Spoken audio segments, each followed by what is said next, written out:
이야기처럼 듣는 뉴스픽, 지금 시작합니다. 캐나다 경제, 소비 늘었는데 왜 역성장? GDP란 한 나라의 경제 규모를 나타내는 핵심 지표입니다. 경제가 얼마나 활발하게 움직이고 있는지를 보여주죠. 2025년 8월 29일 캐나다 통계청이 발표한 2분기 GDP 수치가 큰 관심을 끌었습니다. 연율 기준으로 마이너스 1.6%를 기록하며 무려 7분기 만에 첫 역성장을 보였기 때문입니다. 전문가들이 예상했던 마이너스 0.6%보다도 훨씬 나쁜 결과였죠.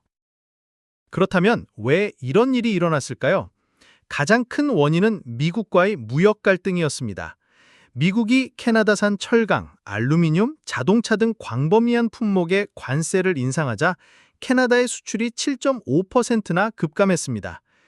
이는 최근 5년 중 가장 큰 폭의 하락이었습니다.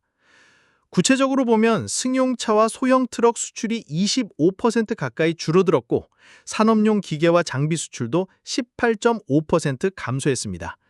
관세라는 무역 장벽이 실제 경제에 얼마나 큰 타격을 주는지 보여주는 사례입니다.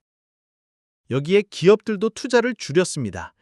전체 기업 투자가 0.6% 감소했는데 특히 기계와 장비 투자는 9.4%로 2020년을 제외하면 2016년 말 이후 가장 느린 투자였습니다. 불확실한 상황에서 기업들이 새로운 장비나 시설에 투자하기보다는 현금을 보유하며 상황을 지켜본 결과입니다. 그런데 흥미로운 점은 국내 수요는 오히려 활발했다는 것입니다. 전체적으로 최종 내수는 연율 기준 3.5% 성장했고 가계 4.5%, 주거 6.3%, 정부 5.1%가 각각 연율 기준으로 증가했습니다. 마치 외부에서는 찬바람이 불었지만 집안에서는 여전히 따뜻한 온기가 유지된 것과 같은 상황이었죠. 이런 결과를 두고 금융시장에서는 캐나다 중앙은행의 대응에 주목하고 있습니다. 현재 캐나다의 기준금리는 2.75%인데 9월 회의에서 추가 인하 가능성이 거론되고 있습니다. 기준금리란 시중은행들이 돈을 빌리고 빌려줄 때 기준이 되는 금리입니다. 중앙은행이 이 금리를 낮추면 은행 대출 금리도 함께 내려가고 그 결과 기업과 가게가 더 쉽고 저렴하게 돈을 빌려 소비와 투자를 늘릴 수 있습니다. 즉, 경기 부양 효과를 노리는 것이죠. 하지만 앞으로의 방향은 두 가지 핵심 지표에 달려 있습니다. 첫째는 고용 지표입니다. 일자리가 줄어들면 가계소득이 감소하고 이는 소비 위축으로 이어져 경기 침체의 악순환을 만들 수 있습니다. 둘째는 물가 지표입니다. 인플레이션이 안정되어야 중앙은행이 마음 놓고 금리를 내릴 수 있습니다. 물가가 불안정한 상태에서 금리를 무작정 낮추면 오히려 물가 상승을 부채질할 위험이 있기 때문입니다. 결국 이번 캐나다의 마이너스 1.6% GDP는 단순한 통계 숫자가 아닙니다. 외부 충격에도 불구하고 내수가 버텨주고 있지만 앞으로 고용과 물가 상황에 따라 캐나다 경제가 회복 궤도로 돌아설지 아니면 더 깊은 침체로 빠질지가 결정될 것입니다. 9월 CRA 3대 지급, 내 가정도? 캐나다에 거주하시는 분들, 특히 온타리오에 사시는 분들께 좋은 소식이 있습니다. 9월 한 달 동안 정부에서 지원하는 3가지 베네핏을 차례로 받으실 수 있습니다. 먼저 9월 10일에 받게 되는 것이 온타리오 트릴리언 베네핏, 줄여서 OTB라고 부릅니다. 이것은 온타리오 주민들만을 위한 특별한 혜택인데요.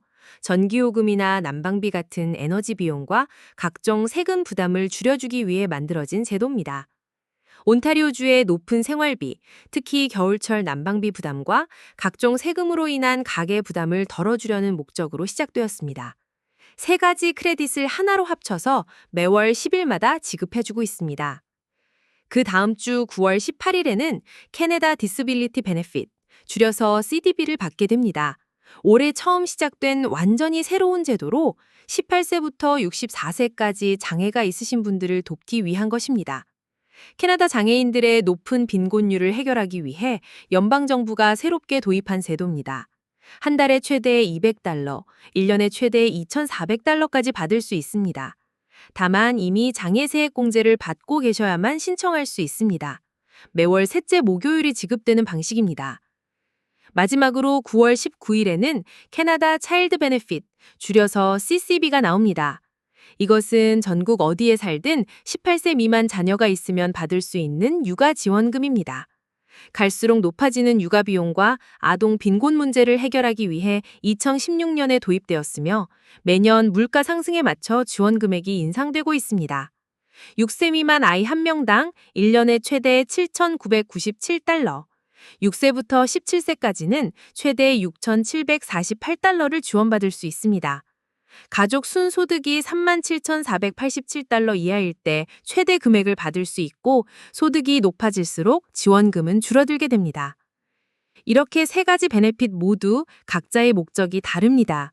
생활비 지원, 장애인 지원, 그리고 육아 지원이죠. 모두 캐나다 사회의 구체적인 문제들, 높은 생활비, 장애인 빈곤, 육아 비용 부담을 해결하기 위해 만들어진 것입니다.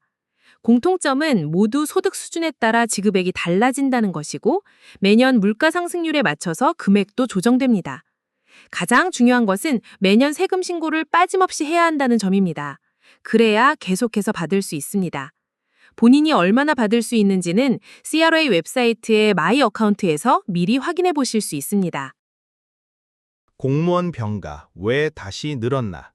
2025년 8월 31일 캐나다 연방 공무원의 병가 사용이 팬데믹 이후 꾸준히 증가하고 있다는 분석이 발표되었습니다. 이는 연방정부 인사관리를 총괄하는 재무위원회 사무국이 전체 연방 공무원을 대상으로 조사한 공식 통계입니다. 구체적인 수치를 살펴보겠습니다. 2023-24년 공무원 1인당 평균 병가는 9.21이었습니다. 팬데믹 최저점이었던 2020-21년 5.91과 비교하면 3.31 증가했습니다. 연도별 추이를 보면 2021-22년 8.11, 2022-23년 8.81로 매년 단계적으로 늘어났습니다. 이 수치를 과거와 비교하면 중요한 사실이 드러납니다. 팬데믹 이전인 2017-18년 10.41, 2018-19년 9.81, 2019-20년 9.61이었습니다. 즉 현재는 팬데믹으로 급감했던 병가 사용이 과거 정상 수준으로 돌아가는 과정입니다. 증가 원인은 세 가지로 분석됩니다. 첫째, 재택근무 축소로 대면 접촉과 감염 노출이 늘었습니다. 과거엔 격리한 증상 시 집에서 일할 수 있었지만 사무실 출근 증가로 병가를 내야 하는 경우가 많아졌죠. 둘째, 팬데믹 기간 미뤄진 의료 서비스를 집중적으로 이용하면서 병가가 증가했습니다. 셋째, 정신건강 문제와 경제적 스트레스 등의 누적 효과입니다. 기관별 차이도 나타났습니다. 국경서비스청과 교정서비스청처럼 대민 접촉이 많고 현장 업무 비중이 높은 기관에서 병가 사용률이 지속적으로 높게 나타났습니다. 결론적으로 현재 데이터는 팬데믹 충격에서 벗어나 정상화로 향하는 자연스러운 과정으로 해석됩니다.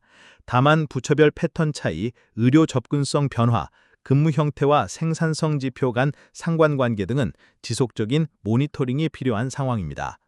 오늘 소식은 여기까지입니다. 뉴스가 만든 생각, 생각이 만든 내일, 뉴스픽이었습니다. 감사합니다.